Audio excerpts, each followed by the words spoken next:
Welcome to the Advice Show, media with a common sense approach. So there's a lot of companies in America who are major corporations right now, and a lot of them got a lot of their money and a lot of their push from the death and destruction of black people through slavery. There are 10 companies that I want to focus on, and I'm going to post a link in the description box of what I'm looking at as well. But I want to call out these 10 companies of how they got their wealth off of the backs of black men and black women. The first company is New York Life. New York Life found that its predecessor, Nautilus Insurance Company, sold slave holder policies during the mid 1800s. So New York Life had insured slaves, or their predecessor company, but it's all still the same umbrella. Tiffany and Company was originally financed with profits from a Connecticut cotton mill. The mill operated from cotton picked by slaves. So Tiffany and Company, how they got to where they at today? Off of the backs of slaves. Aetna, everybody know Aetna. Some of you even have Aetna. Insured the lives of slaves during the 1850s and reimbursed slave owners when they died. So that was Aetna was doing. Brooks Brothers, the suit retailer, started their company in the 1800s by selling clothes for slaves to slave traders. So they got benefited from slavery. The next one is Norfolk Southern. Two companies, Mobil and Girard, in the central of Georgia, became part of Norfolk Southern. Mobil and Girard paid slave owners $180 to rent their slaves to the railroad for a year. The Central of Georgia owned several slaves.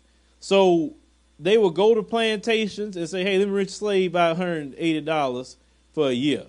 They ain't no money in our time period, but there was a lot of money in back then. So you had a brother or sister working on the railroad from sun up to sundown, not getting a dime. And that's very, very hard work to do. And yet, who benefited? Not the black man and black woman that was a slave.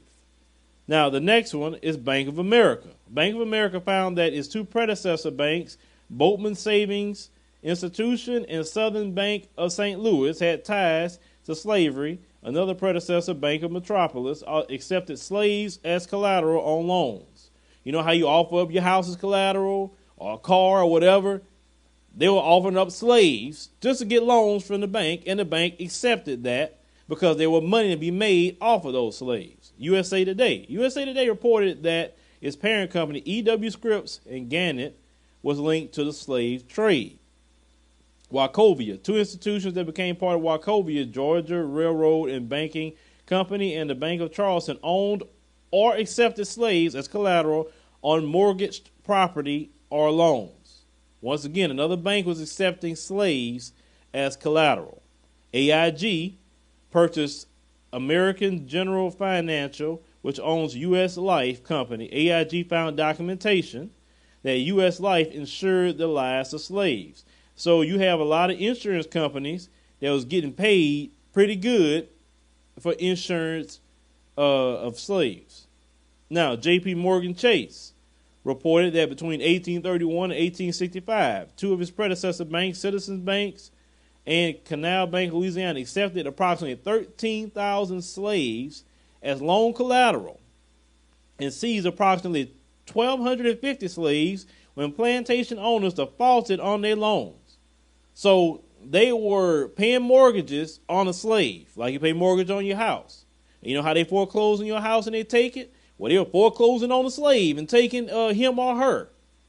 Our people was used and abused. They weren't human beings. They were property, like a house. And you see these corporations in America are so big and so grand, but yet, how did they get all their money? Off the backs of black men and black women. Yet, when we bring this stuff up, oh, it's the past. You shouldn't talk about that. But you don't tell the Jews anything about the Holocaust. That didn't even happen here in America. That happened in Germany.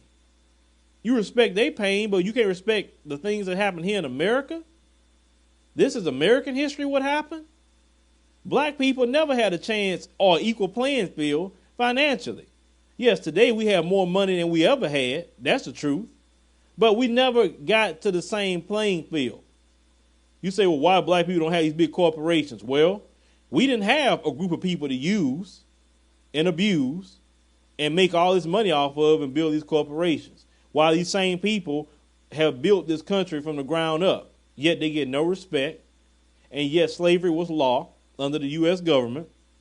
Jim Crow was law. Segregation was law. And when something becomes law, the government is guilty of it, and the government should recompense for it. But do they do that? No. Has the corporation said, well, let's see what we could do, to make it right? No, they don't care. And the moment black people say they should do something, it's the past. Nobody's a slave anymore. Why you bringing it up? Well, you know what? Why you bring up George Washington then? It's the past. Why you bring up the Civil War? It's the past.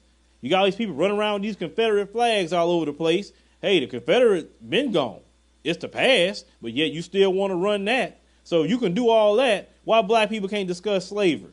Why we can't discuss the atrocities of it? Why we can't discuss our Holocaust in this own country? Why can't we discuss that? I'm sorry, we need to discuss this. Because I'm sick and tired of people making slavery to be like this and small. It's not that big of a deal. And usually when you have that attitude, it's because you was educated through a system that does not want to teach you what slavery was. Think about it. You hear about the Africans coming here. Then you hear about them getting free from Abraham Lincoln. Then you hear about Martin Luther King.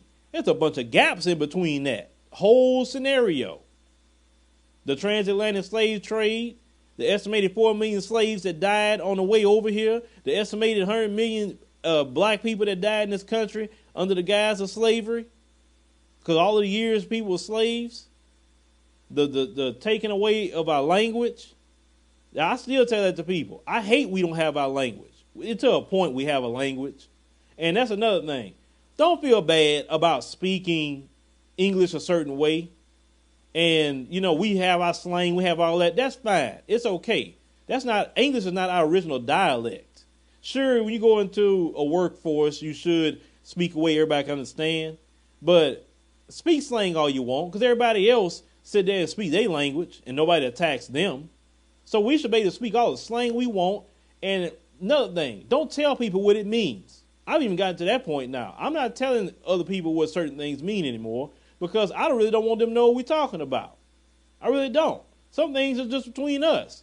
You don't go up to Hispanics and say, hey, tell me what you said in Spanish. You don't go up to Asians and say, tell me what you said, in the different Asian dialects or Arab dialects. You don't say it to them, but always to us, you want to know what we got to say. I mean, what's wrong with being, us and just doing the things that we do? But everything we do is wrong. It's uneducated, it's whatever. But when somebody else do it, it's great. It's no big deal. Forget that. Thing is, more of this truth needs to be uncovered. And if you go and search it out, you will find the things that you would need to find out about slavery and who benefited from slavery and everything else in this nation.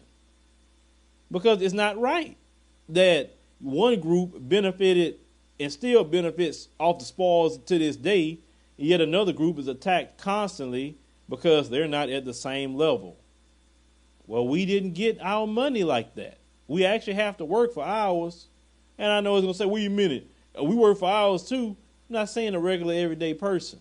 I'm talking about these corporations and these families and all these kids and all these other ones that set up here and directly benefited from slavery. So until we start telling the truth about America and how America got its money and how America got its position and how America got its power, then we stay in the dark. We really do.